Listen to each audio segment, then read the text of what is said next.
Admiral Sithril stood before the massive viewing screen and watched her world die.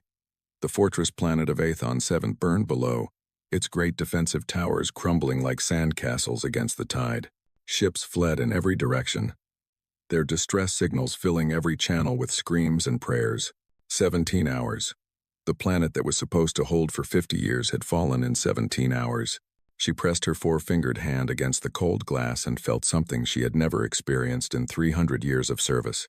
She felt defeat, not the temporary setback of a lost battle, but the deep, bone-cold certainty that this war was already over.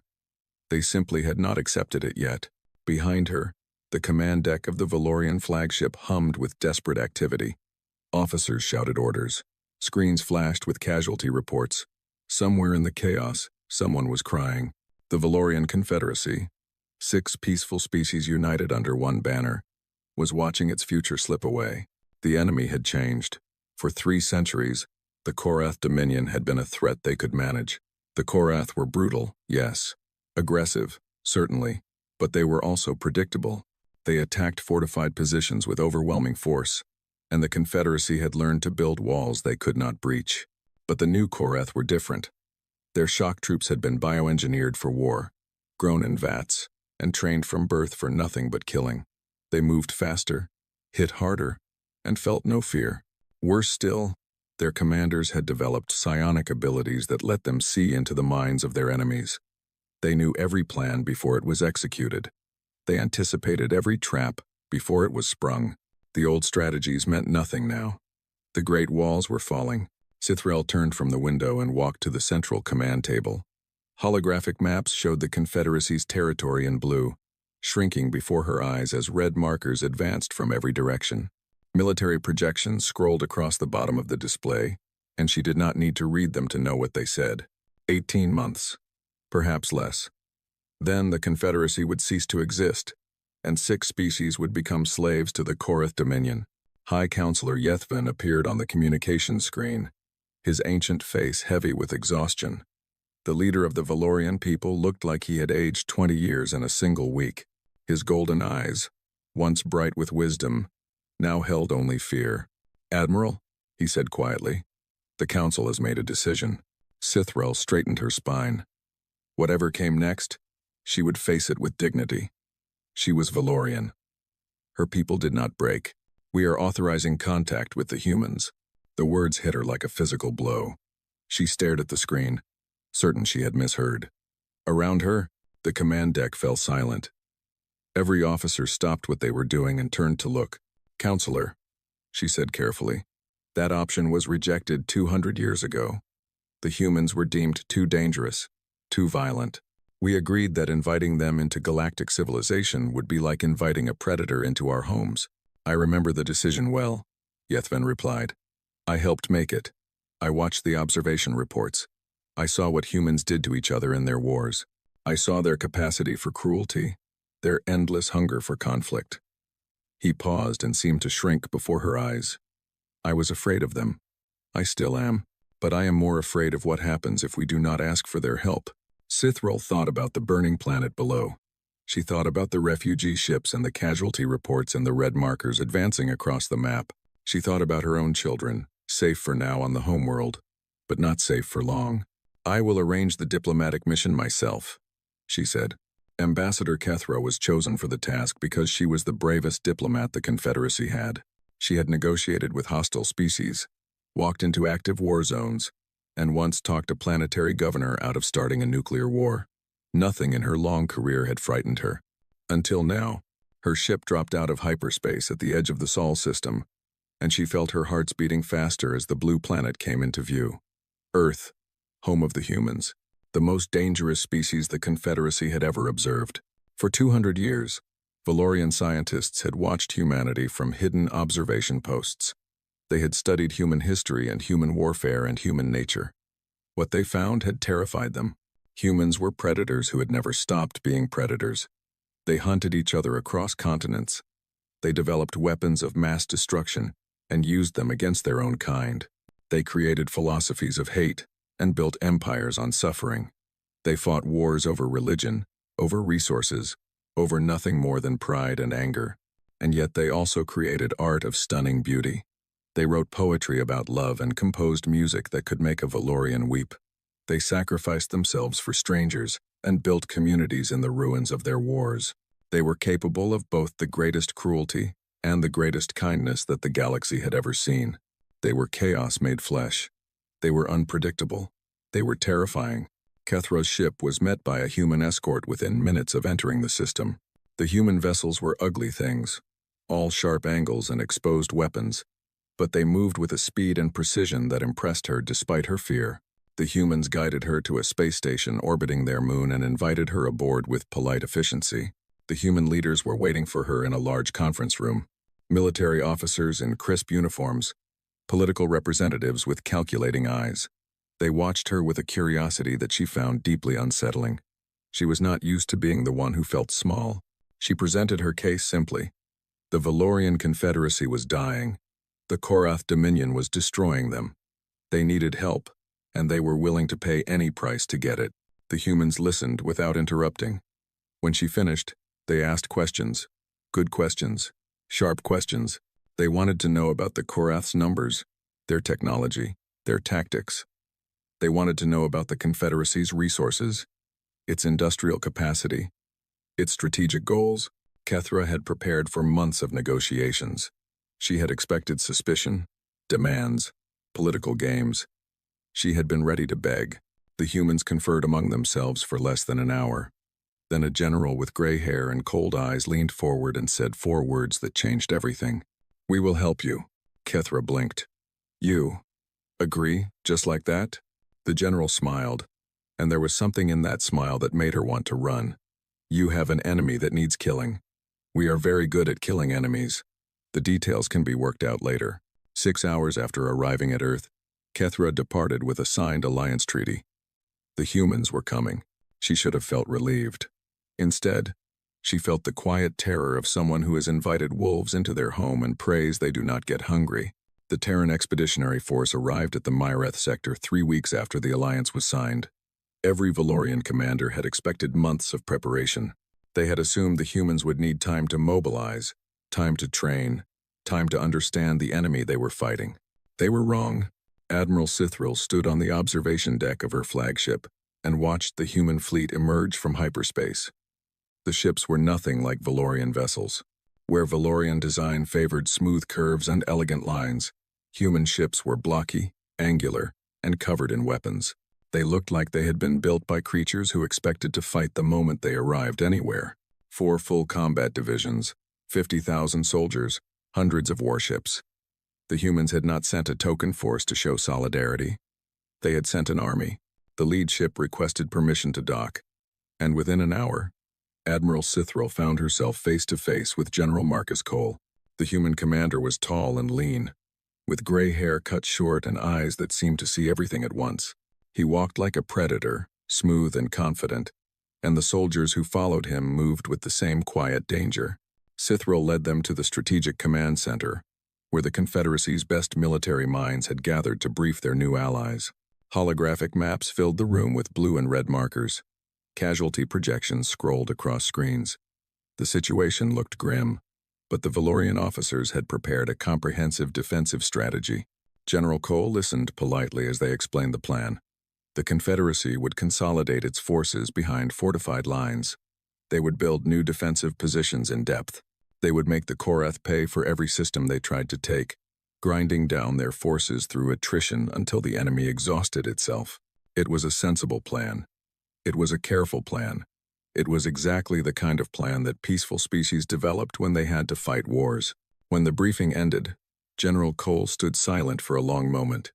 Then he pointed at the holographic map, at the red markers that represented Korath, supply lines, and forward bases. "Where are they weakest?" he asked. The Valorian commanders exchanged confused glances. The question made no sense.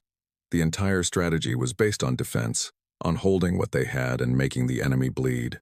"General," Sithril said carefully, "our plan focuses on defensive operations. We do not have the forces to launch offensive campaigns." "I understand that is your plan," Cole replied. "I am asking where the enemy is weakest. Where are their supply depots? Their communication centers? their command posts. A young Valorian officer pulled up the relevant data on the display. 3 Korath supply depots were located behind enemy lines, each one feeding thousands of troops at the front. They were lightly defended because the Korath never expected anyone to attack them. The distances involved were too great. The enemy presence was too heavy. Any force that tried to reach those depots would be destroyed long before they arrived. General Cole studied the map and nodded slowly. My strike teams will need 48 hours to prepare. We will assault all 3 depots simultaneously. The room went very quiet. General, Sithril said, you cannot be serious. Those targets are deep in enemy territory. The chances of success are minimal. The chances of survival are almost zero. Cole turned to look at her, and something in his expression made her step back without meaning to. Admiral, I have read your reports. I know what the Korath have done to your people. I know what they will do if they are not stopped. You called us here because you needed someone willing to do what you cannot. This is what we do. The strike teams launched 48 hours later. 300 human soldiers in fast attack ships, racing through Korath-controlled space toward targets that every Valorian strategist had deemed impossible to reach. Sithril watched them go and felt sick. She had just sent 300 beings to their deaths. The humans had barely arrived, and she was already killing them. 18 hours passed with no word, then 24, then 30. The Valorian command staff began preparing memorial notices. Some officers quietly suggested that the humans had been captured and were being interrogated, that the Korath would soon know everything about the Alliance. At hour 36, the first reports came in. Supply Depot Kether 7 had been destroyed. The strike team had approached from an unexpected vector, using a navigation route that Valorian computers had classified as impassable. They had hit the depot hard and fast, overwhelming the guards before reinforcements could arrive. The humans had lost 40 soldiers. They had killed 400 Korath and destroyed supplies meant for an entire army.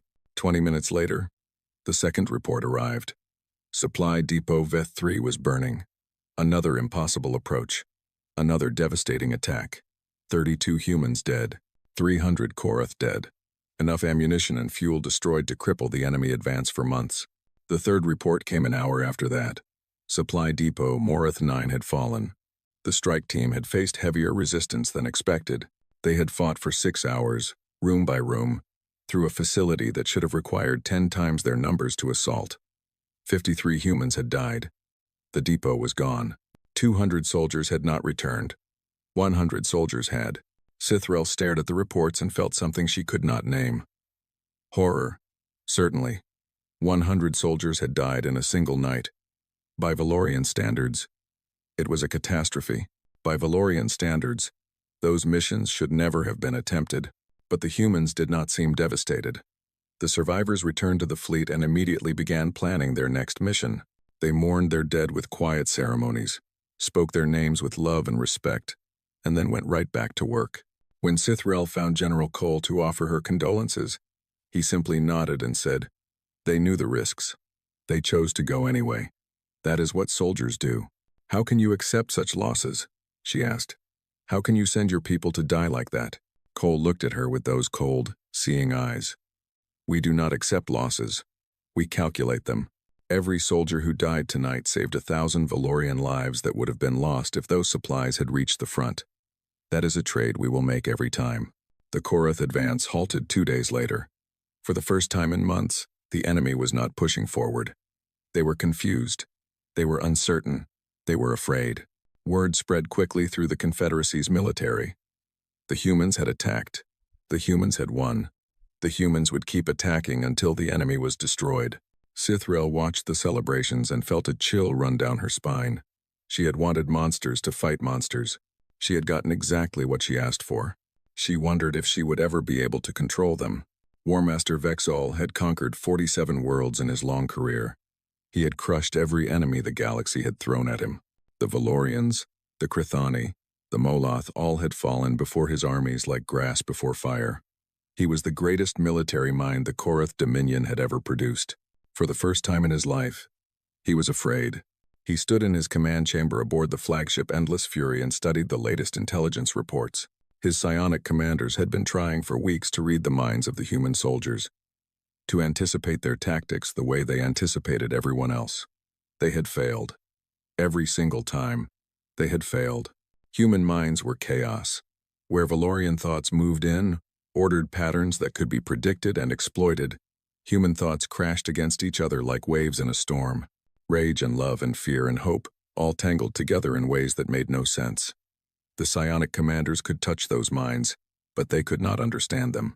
Their emotions are too strong, his chief Sion had reported, her face pale with exhaustion. They feel everything at once. It is like trying to read a book while it burns. Without their psionic advantage, the Korath were learning just how dangerous humans could be. The supply depot raids had only been the beginning. Human strike teams were appearing everywhere now, hitting targets that should have been safe, destroying infrastructure that had been considered untouchable. They used tactics that no rational species would consider. They attacked through asteroid fields and radiation zones. They launched assaults during ion storms when sensors were useless. They seemed to delight in doing the impossible, and they did not fight the way the Valorians fought. The Valorians valued every life. They retreated when the odds turned against them. They surrendered when defeat became certain. They were civilized. They were reasonable. Humans were neither. Vex-Ul reviewed the footage from the Battle of Kethrak Station. A human assault force had attacked a Korath garrison 3 times their size. They had been ambushed, surrounded, cut off from retreat. Any Valorian force would have surrendered at that point. The humans had not surrendered. They had fought for 6 hours. When their ammunition ran out, they fought with knives. When their knives broke, they fought with their hands. When they could no longer stand, they crawled toward the enemy and kept fighting until they died. The Korath had won that battle. They had killed every human who participated, but they had also lost 400 warriors to a force of 50. The mathematics made no sense. Humans should value their own lives. Every species valued their own lives. Self-preservation was the most basic instinct in the universe. Humans seemed to have abandoned that instinct somewhere in their violent history. Vex-Ul watched another piece of footage. A human soldier named Rodriguez. The humans all had strange, complicated names, had been wounded during a retreat. His leg was destroyed. He could not walk. His squad was ordered to leave him behind. They refused. 4 soldiers had turned back into enemy fire to recover 1 wounded man. 2 of them died. The other 2 carried Rodriguez to safety on their backs while Korath weapons fire burned the air around them. It was tactically absurd. 2 lives lost to save 1 broken soldier who might never fight again. And yet somehow it made the humans more dangerous, not less, because every human soldier knew that their brothers and sisters would come for them. They knew they would not be abandoned. They fought harder because of that knowledge. They took risks they should not have taken because they trusted their comrades to save them if things went wrong. The Korath had no such trust. The Korath sacrificed the weak without hesitation. It was the efficient way, the logical way. Looking at the casualty reports, Vex-Ul was no longer certain it was the winning way. Far from the War Master's command chamber, Admiral Sithril was having her own education in human nature. She had been observing the human forces for 3 months now, trying to understand how they thought, how they fought, how they endured. The contradictions confused her. The humans who laughed and joked between missions were the same humans who killed without hesitation when battle came. The humans who wept at memorial services were the same humans who volunteered for suicide missions the next morning. She found Sergeant James Chen sitting alone after one such memorial. The service had been for his squad 8 soldiers killed in an assault that had destroyed a Korath communication hub. Chen was the only survivor. Sithril sat beside him and said nothing for a long time. She had learned that humans sometimes preferred silence to words. "How do you bear it?" she finally asked. "How do you watch your friends die? And then keep fighting?" Chen stared at the empty space before him. His eyes were red. His face was tired, but his voice was steady. "We have been doing this to each other for 10,000 years, he said. "War is in our blood. Our ancestors survived because they could kill better than the things that wanted to kill them. Every human alive today is the descendant of warriors who won more fights than they lost." He turned to look at her, and Sithril saw something ancient in his gaze. "You look at us and see monsters. Maybe we are. But we are monsters who love each other. We are monsters who die for each other. We are the survivors of every war our species ever fought, and we are still here because we never gave up." His unit deployed an hour later. They were assaulting a Korath stronghold that every Valorian analyst had declared impenetrable. The fortress sat on a mountain peak with clear lines of fire in every direction. It had walls 3 meters thick and enough firepower to destroy an army. The humans took it in 9 hours. They came at night, climbing the mountain through paths that should have been impassable.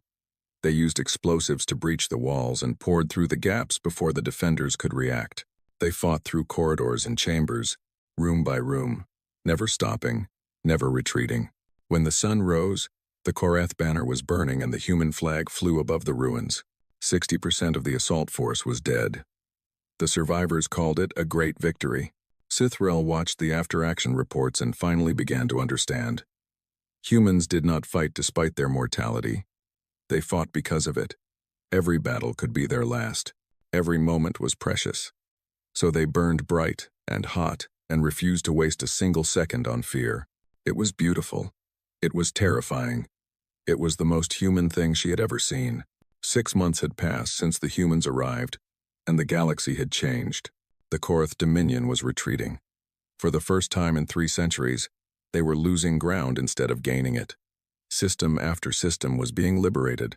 Worlds that had been under Korath occupation for generations were seeing their first sunrises as free planets. The humans had taught the Valorians a new way of fighting.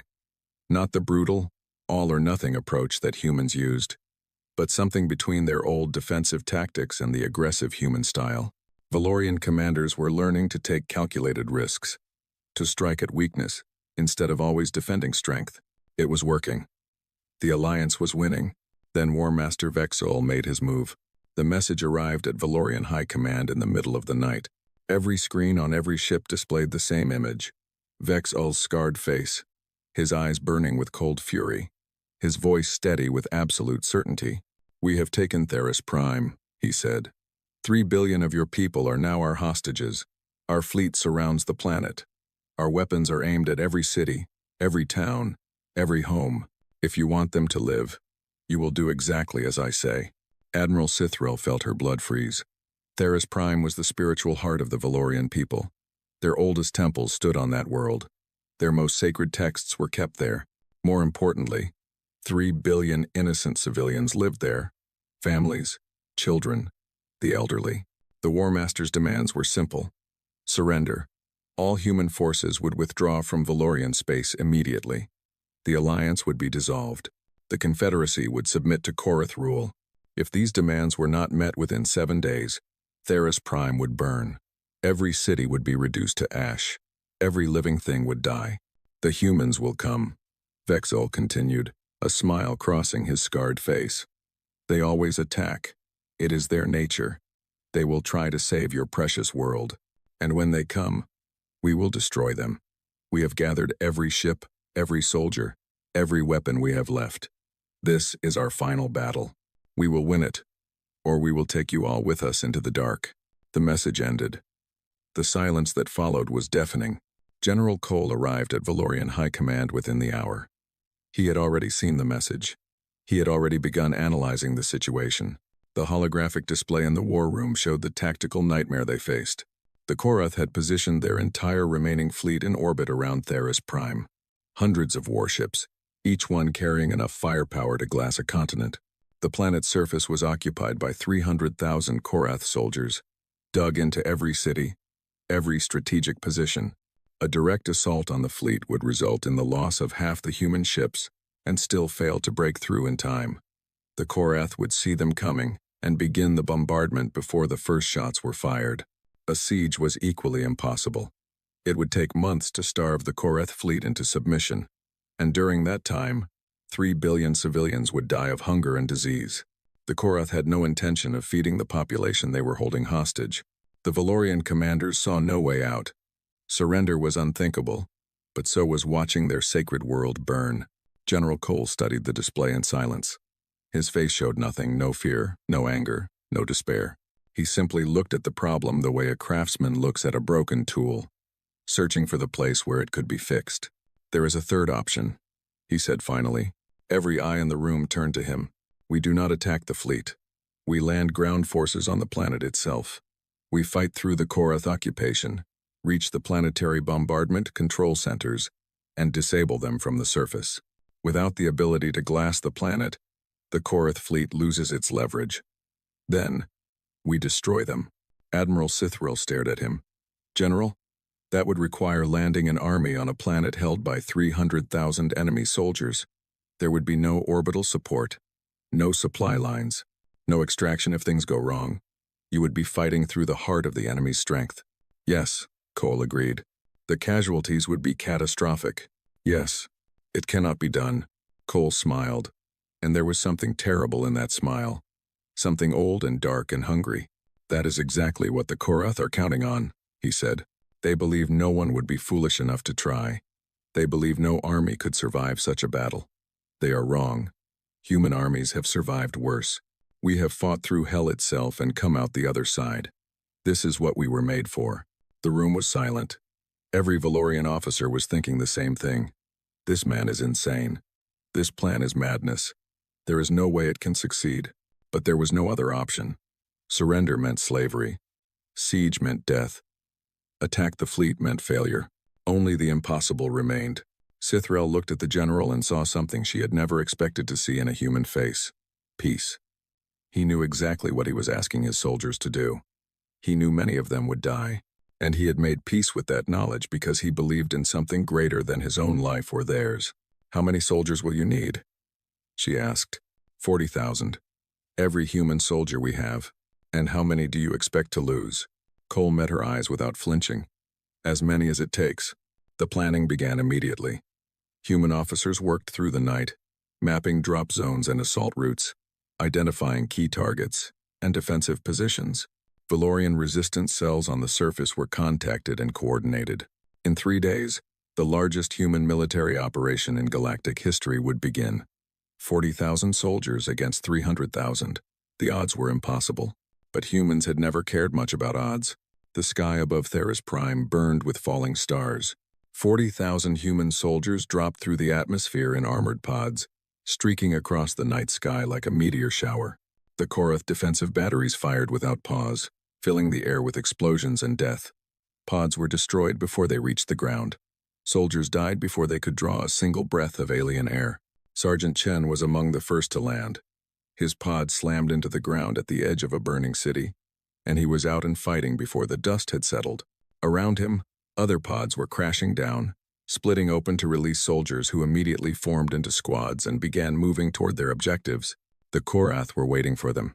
Thousands of enemy soldiers poured out of fortified positions, weapons blazing, voices raised in war cries.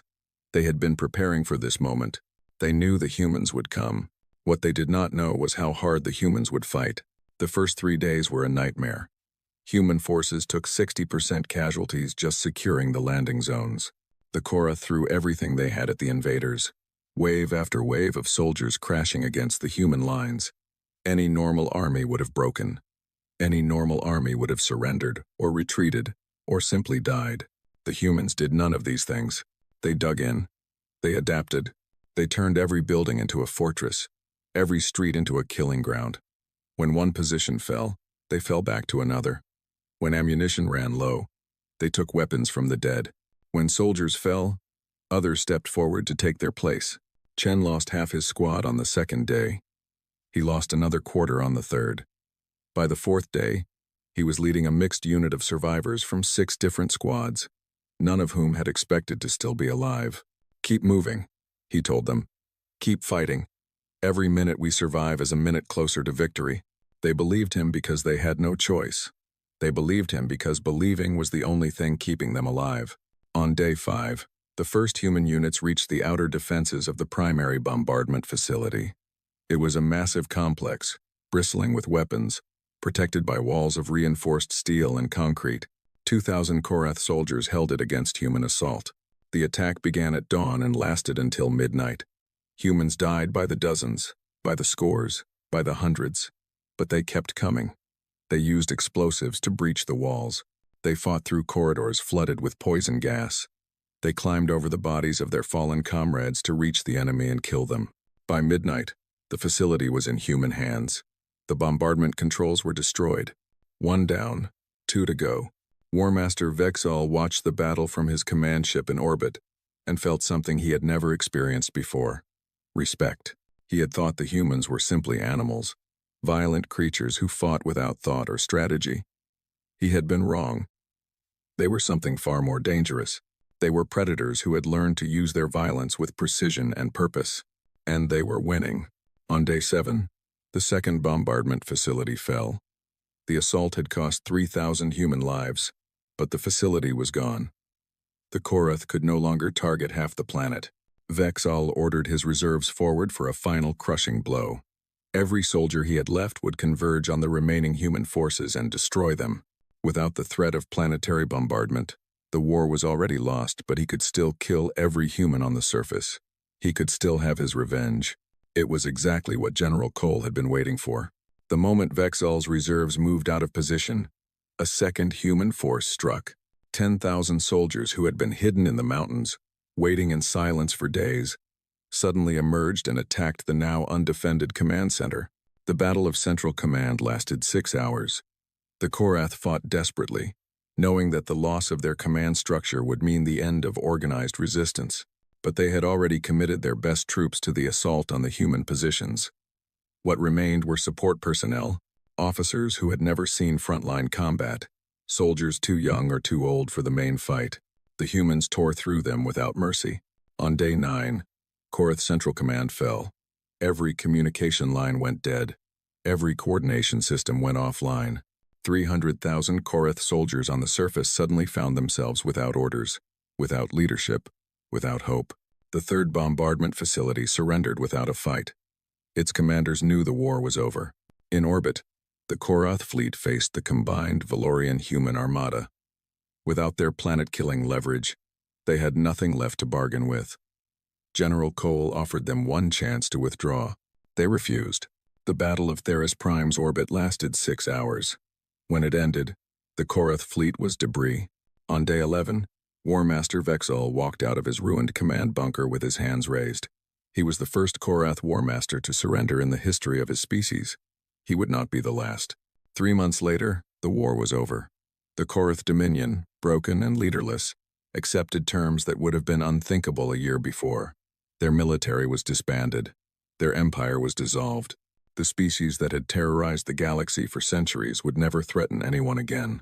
The Valorian Confederacy held a ceremony to honor their human allies.